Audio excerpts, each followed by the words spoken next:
Hello, every pony, and welcome back to Fandom Fridays, where we proceed to check out all the fanfics that are not pony related. Why? Because boy, are we gonna have a lot to talk about Pony Side when the movie comes out.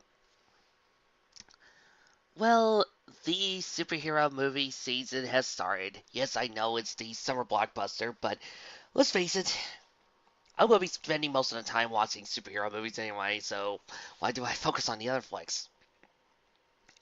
And with such great Marvel titles as Guardians of the Galaxy 2 and Amazing Spider-Man, I cannot wait to watch. And oh yeah, Thor. I cannot wait to watch all of this season. Excuse me. Yeah, Trixie, aren't we forgetting something? Nope.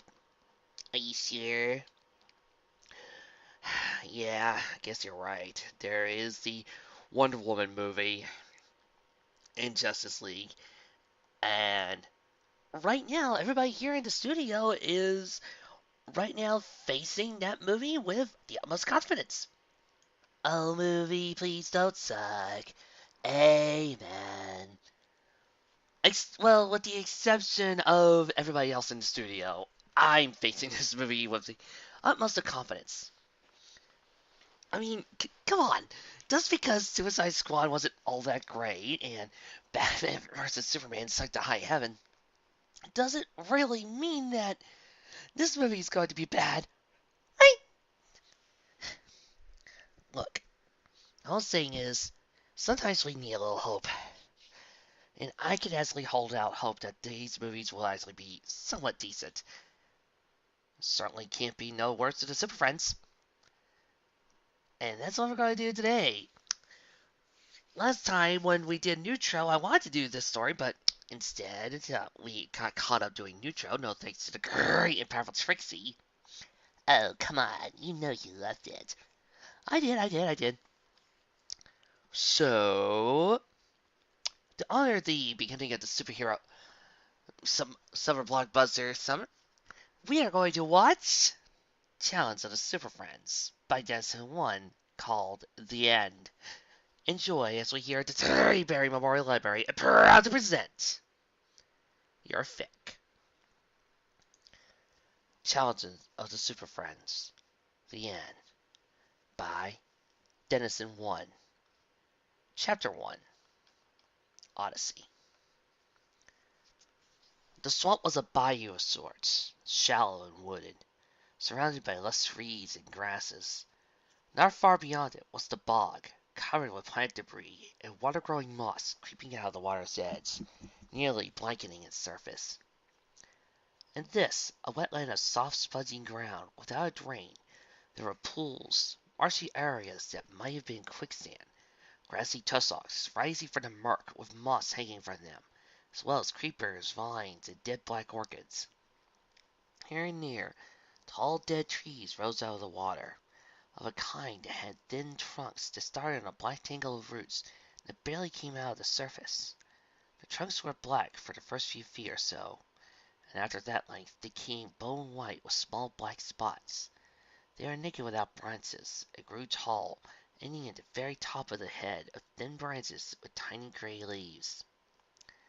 The largest pool was situated in the center, an expanse of black water, smooth and untroubled, reflecting the surrounding trees like dark grass. Occasionally, ripples appeared here and there on its surface, spreading out from tiny points where something had pricked the water. A shrill crackle echoed through the swamp, followed by the rapid cooing of a bird. Somewhere, a witch was laughing. The first rays of the sun warmed the swamp's still surface with them, came cascading ripples of growing waves, dotting the murky black waters, moving away from an epicenter of determined origin. The pattern of the ripples began to change into something more chaotic. Suddenly, the body of a liquid bulged, lifting into the sky. The churn became a great boiling, the waves lifting dozens, perhaps hundreds of feet tall, flinging goblets of froth into the air. The dome of water then broke, revealing to the surface world something breathtaking, something marvelous and bizarre and terrible, lifting itself above the water like a mighty artificial hilltop. It was made of black metal, and shaped rather like a child's top. The bottom was tapered. The rim flared like black eyes. Piers of dusky obsidian windows were set on every side of the hall's facade. Those 15-foot wide, 12-foot high teardrop viewports possessed titanium alloy lids that could quickly seal to protect the 18-inch thick, pressure-proof glass at a moment's notice. On other parts of its surface were regular grooves and depressions. Near the bottom were black grills from which stagnant water was disgorged. All in all, it resembled the giant black helmet of some ancient warlord.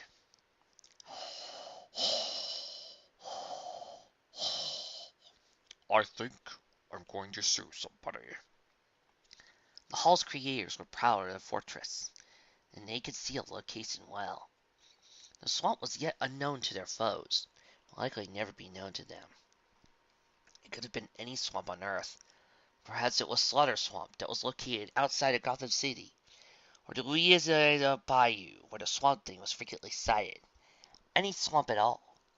But there'd be no raids for representative of any of the world's governments, nor would costume policies knock on its door. No, the Hall's creators had given their headquarters the ability of surface, subterranean, or underwater travel. When linked with a time conveyor or similar device, the Hall could also journey into the depths of outer space or other historical periods. If so desired, they could move the Hall to the top of the greatest mountain on Earth in triumph. Then time would come, as creators had often promised. But until that day of days comes to pass, the Hall would be safely concealed within the filthy swamps. Within the hall, intimidating, almost Gothic corridors sneaked for hundreds of feet, only to loop back into themselves. Pools of orange light spilled from overhead, filling these corridors with menacing shadows. Laced beneath the surface of those corridors was circuitry for both teleportation and holographic tech, both extremely useful for the team of supervillains called the Hall home, an amalgamation of the best of Kulon and Gorgon technologies, along with several impressive devices from Gorilla City. In one room of the headquarters, ranks of robot doubles gathered dust in separate alcoves full of numerous analytic and diagnostic instruments. Another, a single chair sat across from the towering hall of the television screens. In the hangar, a hydrofoil shaped like an enormous manta ray awaiting fueling and repair. These special teamers were interrupted by the more common living quarters, laboratories, and armories. The lower levels contained the fuel tanks and rocket thrusters. The top levels, storage and cargo. In the middle was the Great Hall, a vast circular space of flowing organic design carved from white marble, with planks of rare mahogany comprising the floor. Menacing wooden pillars stretched upwards like trees, until they reached huge bat-wing arches of bronze mahogany on the ceiling, forming a wide mast-like design to the chamber's apex. Recessed lights, hidden by sculpted eaves, threw pools of light upon the table, seat, and floor. It was appropriate that the walls were lined with marble and its floor from coffin wood, for what better place for the lazy of the doomed than a mausoleum? Plus, flowing chairs that were evenly spaced around the immense table of redwood, standing in the center of the wood-planked floor, shaped like a broken circle, or perhaps a tossed horseshoe. Unlike the round table of Arthurian legend, where equaling among peers was a respected trait, here, in this mill, was a high-speaking light turret, its front mirroring the mast-like design of the hall's ceiling. The world's infamous and volatile challenge criminal inventor, known as Lex Luthor, occupied the primary position. His expression, normally stern and glower, excitement emanated from him in waves. In his right purple-gloved hand was a wooden gavel. Seated in those plush flying chairs sat 12 of the world's most notorious supervillains, excluding Reverse Flash, Joker, everybody that Hanna-Barbera couldn't get the rights to. On Luthor's right sat Captain Cold, Cheetah, Solomon Grundy, Gorilla Grodd, Brainiac, and Sinestro. On his left sat Scarecrow, Bizarro, Riddler, Toyman, Giganta, and finally, Black Manta. Their chairs were high-backed and comfortable, upholstered in leather. These were the world's greatest villains, and in their place, the place where evil kept watch over the world. This was the place where 13 gathered to lay their plans for their triumphs, lick their wounds from their inevitable failures. And now, the Legion awaited for Luthor to speak. The air was stuffy, the echoing of their breathing flat and short. He could hear them, but when he tried to speak, he was unable to say a word. So great was his excitement. At first he flushed, then grinned. His gaze was glassy. Luthor realized he needed official aid if he were to reach them. As Luthor removed the device from a pouch on his vest, he recalled those strange events of yesterday. The device was a modification of interspatial time conveyor, a piece of technology that Luthor had acquired in Legion's dealings with the Varians, a strange, triple-headed race who had in turn taken the technology from beings stranger still. Beings that created a brand of technology so advanced it bordered on magic. While Luthor was a talented scientist who was able to consolidate the latest technological advancements from all over the globe, he preferred to learn bits and pieces of knowledge from those who did tedious experimenting and inventing. Indeed, Luthor sometimes compared himself to the mythological Prometheus. He knew the scientists of long-dead alien civilization, not just those Krypton had cleaned from the occasional intrusions into Superman's Fortress of Solitude, but also the ruins of that unnamed planet that Luthor himself had christened Lextor and was virtually a god amongst the inhabitants. I cannot believe this guy just referenced one of my favorite Lex Luthor stories. His position as leader of Legion of Doom afforded opportunities to learn from other brilliant minds. Gorilla Grodd and Brainiac, although those two were unsettlingly inhuman in their thought processes, and were often reluctant to share their knowledge with a mere human. Even madmen like Riddler, the Scarecrow, and Toyman occasionally had their own unique insights and were more inclined to share them. Luthor would have enjoyed examining the inner workings of Sinestro's power ring, Leonard Snart's Psychotron, or any of the miniaturized alien cities from Brainiac's collection stolen from countless inhabited worlds. His frequent clashes with his foes gave Luthor chances to hone his intellect. The Batman's mind was keen. The synopsis of Flash's thought processes were accelerated as much as the rest of the Scarlet Speedster's body. The database of the Green Lantern's ring contained vast constellations of alien knowledge, and even the hated Superman was said to possess some degree of superhuman intellect. All were worthy opponents for the great scientist, and Luthor, more often than not, was able to outwit them all on numerous occasions. But now he would perform just one experiment himself. Modified, the time conveyor would not transport him in time, but rather to another place, a place not of this universe. There could be an infinite number of parallel universes, countless alternate Earths in which existence might be slightly different or even unrecognizable. In moments, if his experiments would work, Lex Luthor would break open a doorway into another dimension, a parallel universe, maybe even more than one, an infinite passage to million dimensions. One of them that could provide what he sought for years, the means to destroy his hated foe and take the world as his own. He held up the rectangular pad with its many dials, buttons, and light displays, and a satisfied smile touched his lips. He had possessed this item for many years, and through experimentation found it could transport any desired object to a certain place or a time, a useful feature when escaping the Justice League if one of the Legion's schemes were foiled.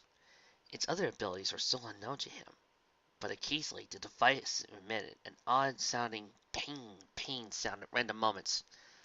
From what the Variants had told him, beneath its metal casings was constructed an actual black hole, and the unfathomable power of that celestial event was at his fingertips. Luthor knew what a black hole was. When a star died, it collapsed in on itself, became so dense that nothing could escape its terrible gravity, not even light. It was perhaps the most destructive force in the universe, the device that used power to fold space-time. Before he began the experiment, Luthor took a moment to look around the lab. It contained a full diversity of interests, pastimes, and fascinations. A long shelf ran along every wall, crowded with racks of vials, stoppered with balls of glass and assorted rocks and mineral specimens. Many were different forms of kryptonite. In a beaker on a table were black crystalline fragments, samples from the monolith of evil that Luthor would hope would one day grow into a replacement. Another table were arranged stolen components for a supercomputer that could rival the Justice League's if ever completed. Leaning against one wall was the enlargement ray during the Giants of Doom conquest. The device itself was the size of a tractor. The present device, though without its sorry fuel, it was useless.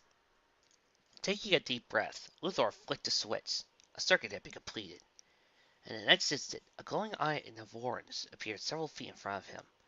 The line expanded, and with a deep, thunderous boom resounding through the laboratory, the line grew into a tall oval.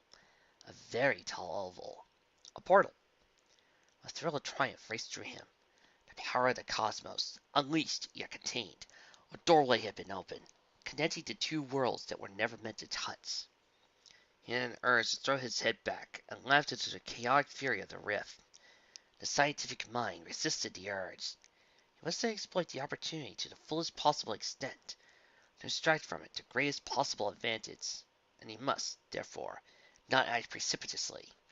The thrill of discovery could not be as intoxicating as wine, and many poor times more addictive. In front of him, the portal's color darkened, somehow taking on the color of nothingness. All around, the laboratory seemed to be sharper, clearer, as though everything around him had focused, revealing incredible amounts of detail. Luthor knew that he was on the verge of discovering his identity, destiny, grandiose as such an ocean might be. He sensed that the secrets of victory over the hated Superman would be revealed to him in this experiment. But then, how many times did he encounter the same feeling before? How many times was he convinced of success only to have it dashed to pieces? What was the number of his defeats? Of the Legion's defeats? What defeats? The Legion had in prison and lost control of a being that claimed to be the incarnation of evil himself.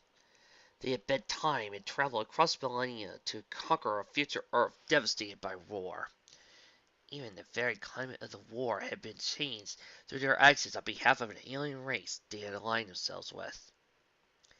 Yet every time they were thwarted, sometimes by the League, other times by their own arrogance. He needed something more, else the Legion could lose coherence. The fact that Luthor had led such a diverse and bickering group was a testament to his persuasive abilities. For years his skill helped keep him in control. But now, he was losing that control. Luthor sensed that. Very much clear. If he failed now, the Legion would disband, return to their individual and separate vendettas, or flee to distant regions of the world and hide. Desperation takes over where rationality fails. Quickly, Luthor donned a white vinyl airtight spacesuit, an adapted version of the standard gear that NASA had developed for astronauts, intended primarily to shield the wearer from the icy vacuum of interplanetary space. A clear glass helmet completed the suit, equipped with the eternal breathing purifiers and an oxygen reserve. Girded for whatever came next, Luthor raised one trembling hand as if signaling hello to someone, and eased it forward to the portal, feeling for the transition point between this world and whatever lay beyond the doorway. Then the power, a force reckoning that reached beyond him, intruded into his universe, felling without pause for consent or complaint. The void rose up around him, embracing, unresisting. Luthor fell into the space between worlds, and was gone. Space contracted and expanded to signal his arrival to his other place. Luthor floated unsupported in the whiteness. There was a source of light somewhere, but he could not clearly see it. His eyes blinked against the brightness. It wasn't blinding, merely irritated because there was nothing to focus on. As there was no weight to be drawn from the brightness, he drifted for what he considered minutes. There was no sound except the rush of blood and pounding of his heart. So, was this the Phantom Zone he learned from the archives of Superman's fortress? Or was it the infraspace that British intelligence discovered during the 1960s that he gleaned from lost records? Could this be the famous astral plane glimpsed by mediums and mystics from around the world? Luthor decided that this must be what scientists had turned to Belied, a place where all possible universes converge. So what now? He thought. It was a flutter of panic when Luthor realized that, while protected from any possible radiation and supplied with oxygen, he had no means of returning. No food, a limited water supply, and his oxygen would only last several hours. In response to that thought, he gripped a time conveyor like a talisman and wondered. So he simply pressed the same sequence of buttons. Would that return him into his universe, or take him further from it? Should he try? Wait a few hours, then try, He reasoned. In the meantime, the scientists would explore this realm, wherever it was. Nothing could have prepared Luthor for what happened next. Music poured from the blinding void. It spun Luthor's soul in a terrible rapture. A music that drove his thoughts, compelling beyond all beauties, hard beyond all nightmares. And the dark majesty of unseen choir cleansed his spirit. Unconsciously, he closed his eyes and stared at pleasure. Music? Here? How? Then the music was cut off, and Luthor continued to drift. What was that? What is happening here? The music was so beautiful that he would give anything to hear it again. Anything. As he floated, he slowly became aware of another presence. Far off at the very fringe of his awareness, an apparition that seemed to dance in and out of reality.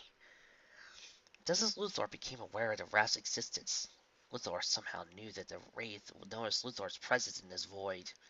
Luthor narrowed his eyes against the whiteness and gray, trying to focus on it. Yeah, I see, Tamak rule. See not real. Out of dead space, from the heart of nothingness came a voice. Silken, deep, strange. Although Luthor could not understand their meaning, he perceived arrogance in the words, hubris with a sense of triumph. As he floated in the ether, he noticed that the presence no longer seemed far at all, but rather distractingly nearby. Who are you? Luthor asked, an external speaker on his helmet carrying his voice to the void beyond. English? The same voice responded in a named language with a tone of genuine surprise. That is not a language I have heard in ages. 'Tis a dead tongue on this side. The voice was silky, masculine, and rumbled with a purr that put Luthor on his guard. The Presence also enunciated its tone as it spoke, marking the words that seemed calculated, purposeful. From the white nothingness, a shape composed itself. It shifted relentlessly from form to form, nebulous shape, but fixed on none. The shape's planes and angles moved in unnatural contortions, lines that seemed to warp and bleed off into the edge of the vision that never seemed to terminate. It hurt Luthor's eyes and wrenched his insides. He looked away and shifted his eyes until the image changed. After recovering, Luthor replied, I am Alexander Luthor, a scientist from the planet Earth. Who are you? Directness is often the best course of action. Luthor suddenly heard an impressive smile, one as large as the moon. I would ask you the same question, the voice stated. Grin dissipated, and Luthor shook his head. Hallucinations? He asked himself. I am your confessor, Conqueror Luthor, the voice said. Tell me everything. Tell me those desires that gnaw at your soul, so I may relieve them. The place then collapsed into a shapeless mass of vapor, blue and white. The mass had no discernible limbs or features. About 7.5 feet long, more than 3 feet wide, that hung together, despite the way it whirled or rolled upon itself and dissipated. I am a representative of a group that wishes to captain the fate of my world, Luthor said, no longer certain he was being heard. He looked in other directions, but just white mist entered his gaze. What game was this? The emptiness of space gave way to red, yellow, chartreuse mists born from the unperceived notion upon ghostly winds. Now there was a firm surface underfoot. Looking down, Luthor noticed that he was now on a circular piece of land. The floor is smooth as marble, while on every side stretched an opulent white void. It was a floating island in a sea of white, gray, and black emptiness. Continue. Yes, Luthor began. Then instead asked, "Where are we?" In the spaces between, the voice replied. Did alternate dimensions do exist? Yes. Then there are Earths where Canada was invaded during the American Revolution, and where the capital of the United States is named after Benedict Arnold instead of George Washington? He asked. Earths where Nazi Germany won the war and ruled the world? There are more worlds between heaven and earth than dreamt of by philosophers, the voice said. We are between your universe and mine. So, this is not your realm? No, as you are. I am only visiting this place, the voice said. It is here I can cause pockets of sustainable conditions to exist. Pockets I maintain for my experiments. In Luthor's mind, he saw two gauntleted hands, each bejeweled. They were moved by a planet's precision with a series of quick measures. Experiments? Luthor asked. The mental image faded. They weren't hallucinations then. So what were they? Mental illusions? Yes, illusions. Physical aids projected into his mind so the meaning of the entity's words was clearer. Perhaps his mind only interpreted it in a dreamlike symbolic imagery. An interesting quirk. Like you, I am also a scientist of a sort. You can remove your breathing apparatus. I have already provided atmosphere. I can also supply you with nourishment if you desire. An image of glass and steam pink-filled liquid pouring into Luthor's mind. Luthor shook his head to decline the offer. He could not trust this being, not with any other with his life. His reserves would last for hours more, long enough for this conversation to end. Instead, he asked, No, I would rather you show yourself. You could hardly stand the sight. It sounded like a warning, and Luthor saw a grotesque mask of a Japanese oni floating in the air. Then it was gone.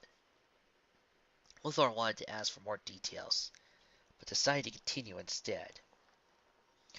But at every turn, we find ourselves opposed by costumed cretins, blinded by self-righteousness. No answer came immediately. Luthor blinked uncertainly. In the distance, not high above eye level, a fuzzy patch of light, no larger than a coin, appeared. The light was pale, a faint white that pulsated slowly. It seemed to revolve and resolve itself into still smaller points of whiteness, then arrange themselves into a spiral.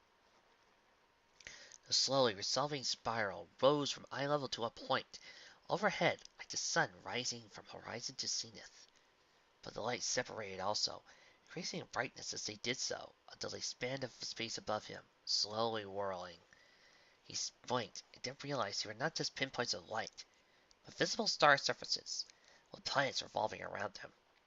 Soon, an astounding abundance of stars surrounded him on all sides, more than he had ever seen from a single location before.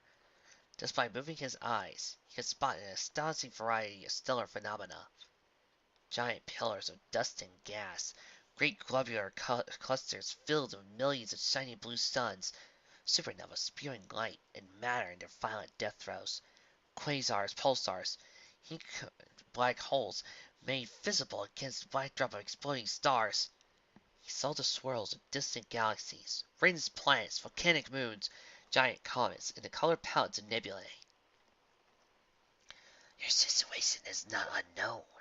It is one that is familiar to me, the voice said. Indeed, it is an old story. Luthor was too stunned to reply. He saw great wheels of galaxies now, pools of ionized gas coalescing into friend stars. He saw the constellations move to new configurations. While Luthor stood in stunned silence, the voice continued. The inhabitants of your world refuse responsibility for their own actions, or their existences. They live in a number of principalities, each with its own government. But there's no overall dictator to cut through bureaucracies. The deeds and thoughts of life are arbitrarily divided between those they call good and evil. The good are supposed to make life better for all people, and evil worsen it. The configurations twisted into shapes that hurt his eyes. Luthor closed them. In my universe, the nations are my subjects as much as the constellations themselves. The voice said, billions depend on my whim for their very existence. When he opened them, he saw it. A crown.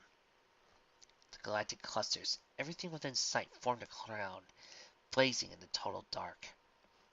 Spiral arms formed decorative patterns, and clusters of black holes formed jewels. Its beauty and perfection indescribable. In your universe, you and your group are mighty beings, yet you have not pulled from the stars to do you homage as I have mine. The voice said. Impossible, Luthor thought. It's some trickery, an illusion, artificial aids. He then closed his eyes around the phantasmagoric vision. Still the image stayed with him, as it burned through the insides of his eyelids. He opened his eyes, and the gray and white void surrounded him. The stars were nowhere to be seen. Because we are opposed, Luthor answered. Tell me, Luthor, the voice said, have your opponents, despite their claims to goodness and morality, made their planet a utopia of well-meaning intentions, a paradise of delight? At the last word, images came to Luthor's mind, and with them came sensations, more than ever before. Sunlight, waving cornstalks, clouds moving across a blue sky, a woman's smile, a child tottering towards an old woman in a white dress, dance music reverberating from somewhere, a girl in a bathing suit plunging into blue water, droplets of spray raining downwards, a woman's smile again, a little girl with gold hair, a hurdy-gurdy playing, the smell of roast chestnuts, a child bounding past, the distinct impact of a cricket bat connecting to a wall on a summer afternoon, the nod at the ripple of applause. No, Luthor said. Understanding came to Luthor then. You're like me then, like us. Yes, once, the voice answered. Your world would define me as evil. At the word evil, Luthor saw a black, sinuous shape crawl and slither in the corner of his eye. He turned, but it was gone. Another illusion. But I didn't allow arbitrary titles to define me, nor any opponent to prevent me from taking control of my universe and turning it into the utopia I knew it could be. I rule my universe, so you too can rule yours, Luthor. Luthor snuffled a snort and said, Tell me what you propose. Separate we have both achieved much, exulted the voice. There is no imaginable limitation to what we could accomplish together. The possibilities are altogether too delightful to resist. The voice's excitement was infectious. Luthor smiled and shivered with a sensation of imminent triumph. I am your confessor, Luthor. The voice paused. But I can also be you and your little group's benefactor as well. I have sciences and technologies you do not. Millennia of experience in conquering worlds. Weapons and powers you could not even conceive of. Luthor paused and said, I will need to consult with my peers. Make preparations.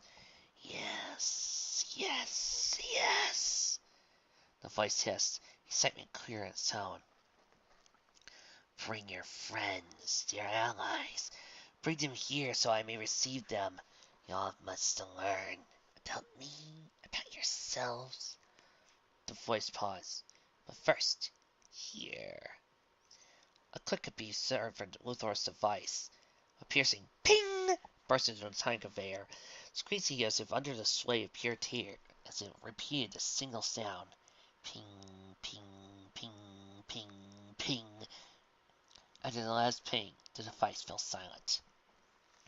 What did you do? Asked Luthor, his tone instantly suspicious. An edit. Your means of conveyance should now be able to fully cross this void between your universe and mine. You only have to perform the same sequence that brought you here, and you should arrive at my place of residence in my universe. Simply reverse the order, and you will return home. Luthor smiled. Thank you. He could barely contain his excitement at the prospect of seeing what new wonders the other universe held. Whatever it was like, Luthor could bend it to his will and incorporate it into his own plans. I'll try to set up a communication relay in the meantime. From it, you can learn all details of our plight, so I can better aid you. The voice fans for you. Yes, Luthor said, so I'll see you in. Let's make it a day.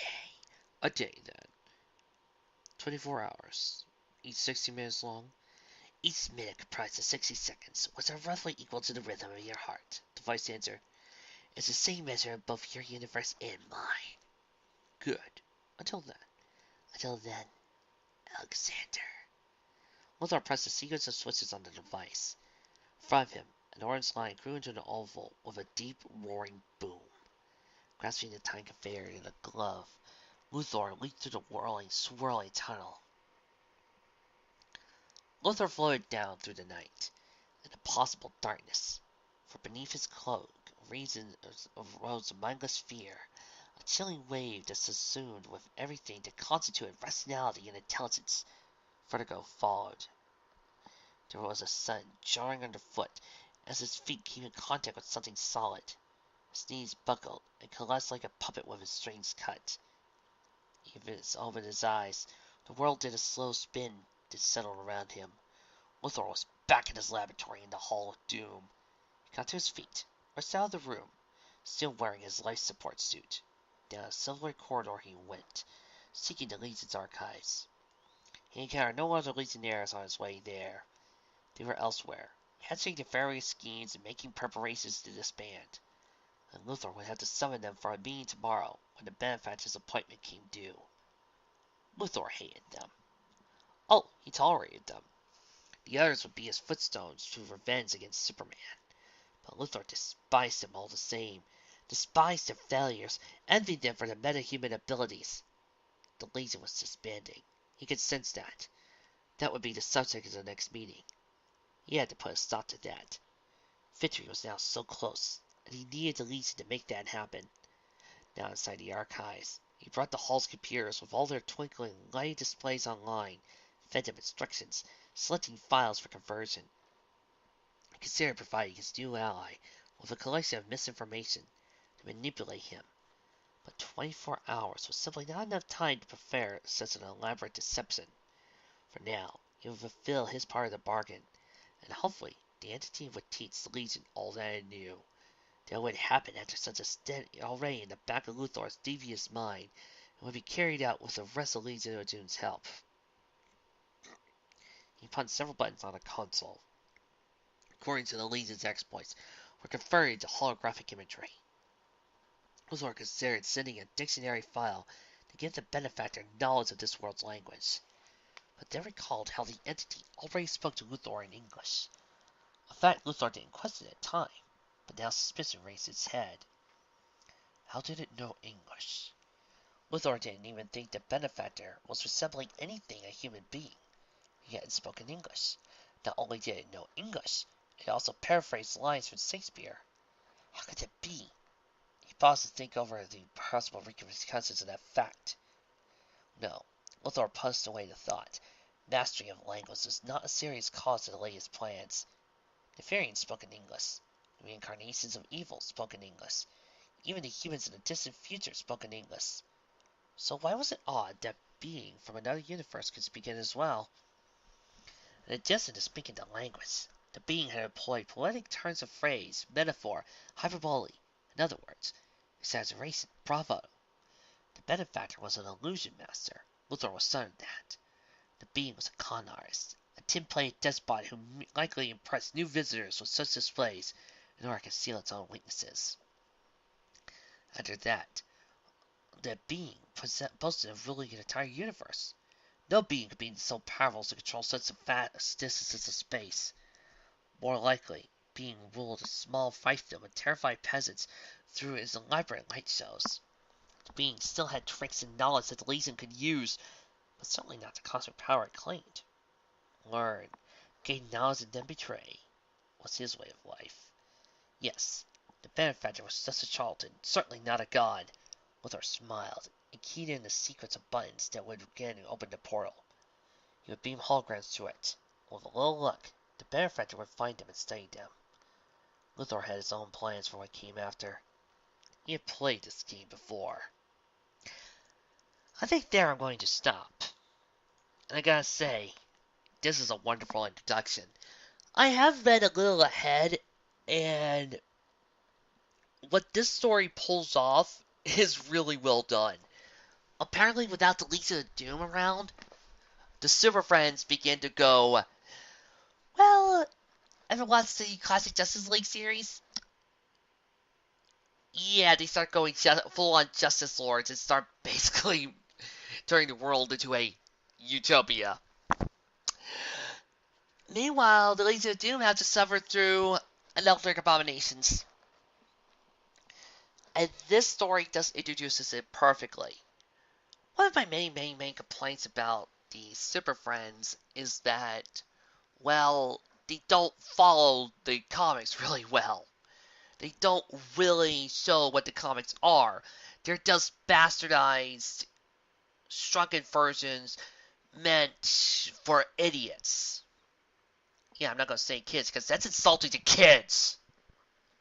It's insulting to children and that's insulting to anybody who likes good material. No, it's bastardized version for people who don't know better. For people who don't like good storytelling. And think that all you have to do is create childish versions and hope that people will be distracted long enough. No, no, and hell no. Here, this almost feels like what I did once. What happens if you put the actual comics at the time in? Because I would be fine if Super Friends was based off of how the comics were at the time, like the 60s Batman, but this was not how the comics were at the time. This was made in the 70s, where we had Kryptonite No More, and The Laughing Fish, and whatever cool Wonder Woman story was at the time. And I don't think it was was only the Secret Agent stuff. I think there was some more cool Wonder Woman stories. Or any number of the Flash stories. Or hell, even Green Lantern turning with Green Arrow was popular at the time. These were where the comics were, not Super Friends. Super Friends was obviously written by a bunch of guys who thought that this is what comics were, and people would just eat it up. Yuck, yuck.